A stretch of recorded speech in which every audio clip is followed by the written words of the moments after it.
Hello po. Hi friends.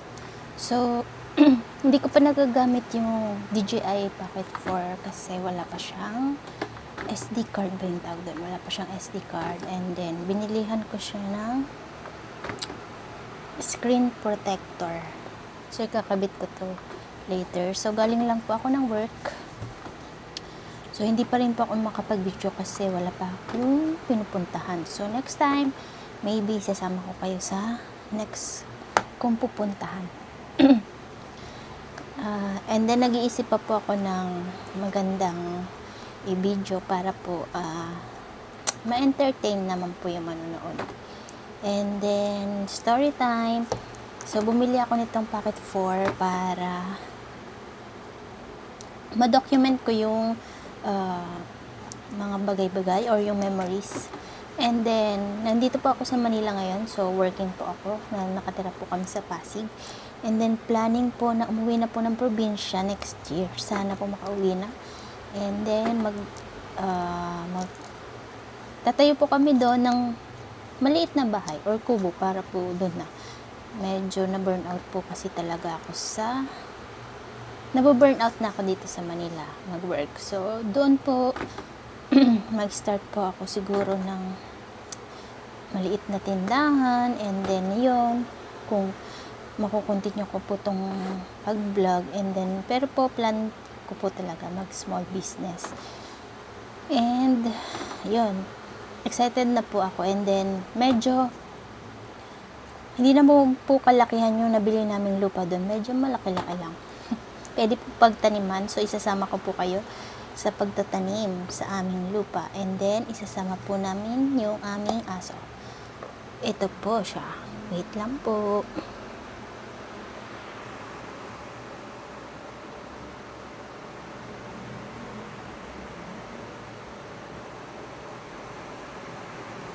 Finn!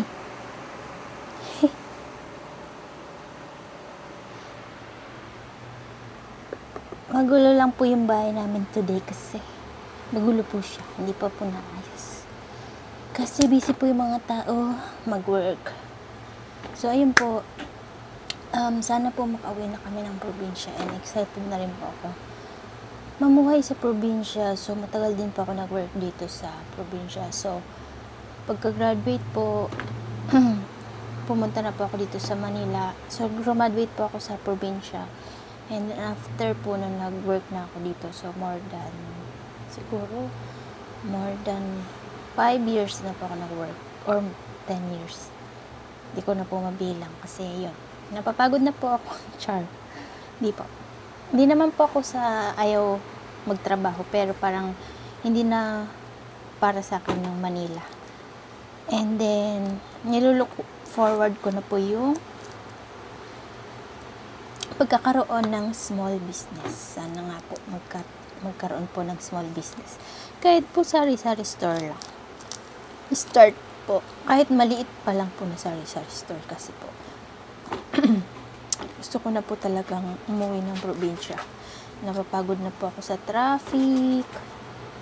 And then, yun, syempre, yung mga companies naman dito, kailangan ma-target mo yung goal na pinapatarget ng company yearly. So, yun, pagod ka na, and then stress, and then sasabayan pa ng traffic.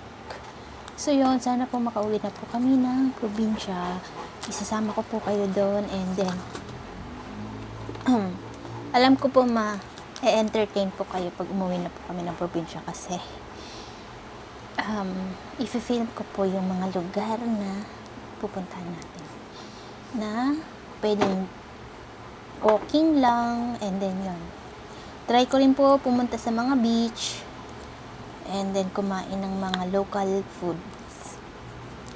Sana po samahan niyo po ako sa journey ko, and excited na po ako.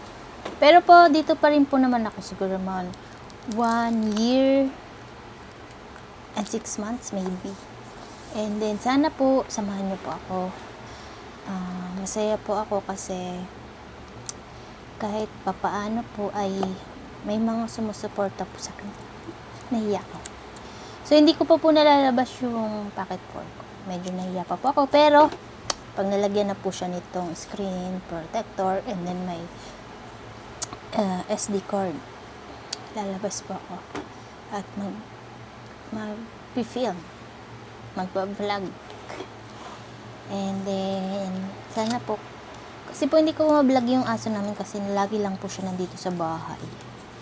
So, yun, hindi po siya makalabas. So, yun, we're planning na umuwi na sa probinsya para po yung isang aso namin, si Finn, and then yung dalawang pusa, si Missy and Shelly, makapaggala po sa fresh air. Yun. Medyo po, hindi, magulo po talaga yung bahay namin. So, yun. Kasi apartment lang po kami and then maliit. Yun. Sana po samahan niyo po kami sa probinsya. Yun lang po. Maraming salamat. Bye.